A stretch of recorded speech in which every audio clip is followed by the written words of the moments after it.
Hello, ഇന്ന് നമുക്ക് ബറാത്തിൻ്റെ നോമ്പാണ്. അതുകൊണ്ട് മന്തി ഉണ്ടാക്കാമെന്ന് വിചാരിച്ചിട്ട് മന്തിൻ്റെ അരി വെള്ളത്തിലിട്ട് വെച്ചിട്ടുണ്ട്. ബീഫ് വേവിക്കാൻ വെച്ചിട്ടുണ്ട്. അതിനിപ്പോൾ അതിൻ്റെ വിസിലെല്ലാം കളഞ്ഞെടുത്ത് ഇത് ഇറച്ചി അട ഉണ്ടാക്കാൻ വേണ്ടിയിട്ടാണ് ഞാൻ ഈ ബീഫ് വേവിക്കാൻ വെച്ചത്.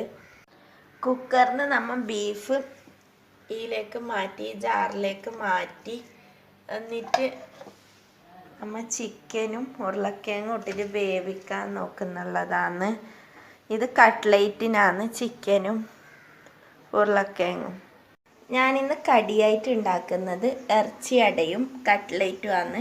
അതിനുള്ള സാധനമെല്ലാം ഉള്ളിയും പച്ചമുളക്, ഇഞ്ചി പേസ്റ്റ്, ഉരുളക്കിഴങ്ങ്, ചിക്കന്, ബീഫ് എല്ലാം സെറ്റാക്കി വെച്ചിട്ടുണ്ട്.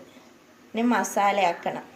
മന്തി ഉണ്ടാക്കാനുള്ള മസാല എല്ലാം ഞാനിവിടെ നേരത്തെ സെറ്റാക്കിയിട്ട് വെച്ചിന്. ഇത് നമുക്ക് വേവിക്കാം. അങ്ങനെ ഗ്യാസ് കത്തിച്ചിട്ട് വെച്ച് മന്തിയെല്ലാം എല്ലാവർക്കും ഉണ്ടാക്കാൻ അറിയുന്ന കാര്യം തന്നെയല്ലേ.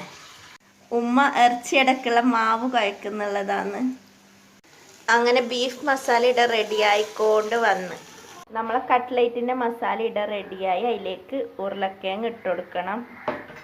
ഉരുളക്കിഴങ്ങ് വേവിച്ചിട്ട് ഉടച്ച് വെച്ചിട്ടുണ്ട്. ഇത് ചൂടാറിയതിന് ശേഷം ഇട്ട് കൊടുക്കണം.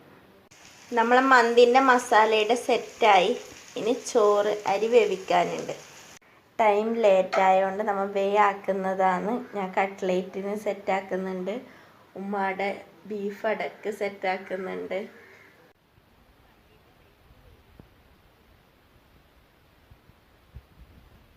നമ്മൾ ചിക്ക് ജ്യൂസ് ഉണ്ടാക്കാൻ വേണ്ടിയിട്ട് മിക്സിയിലെല്ലാം റെഡിയാക്കി വെച്ചിട്ടുണ്ട്.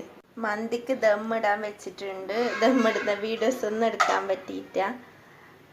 പിന്നെ ഉരുളി തീമിൽ വെച്ചിട്ടുണ്ട്. കട്ട്ലേറ്റും അടയും ഇനി ഫ്രൈ ആക്കിയിട്ട് എടുക്കാനുണ്ട്. ടൈം ലേറ്റായതുകൊണ്ട് ഡീറ്റെയിൽ ആയിട്ടുള്ള വീഡിയോ ഒന്നും എടുക്കാൻ പറ്റിയിട്ട. ഓറഞ്ച് ജ്യൂസ് അടിക്കാൻ വേണ്ടിയിട്ട് മുറിച്ചിട്ട് വെക്കുന്നതാണ്. ഓറഞ്ച് ജ്യൂസ് ലാസ്റ്റ് അടിക്കും. നമ്മളെ നോമ്പ് തുറ വിഭവങ്ങളെല്ലാം റെഡിയായി. കട്ട്ലേറ്റ്, ഇറച്ചിയട, പേരക്ക, പിന്നെ ഓറഞ്ച് ജ്യൂസ്, ചിക്കു ജ്യൂസ്. അങ്ങനെ നമ്മളെ മന്തിയെല്ലാം വേർതിരിച്ച് സെറ്റാക്കി വെച്ച് ചിക്കന് വേറെ എടുത്ത് വെച്ച്. അപ്പം നമ്മളെ വീഡിയോ ഇത്രയേ ഉള്ളൂ. Tata bye, see U.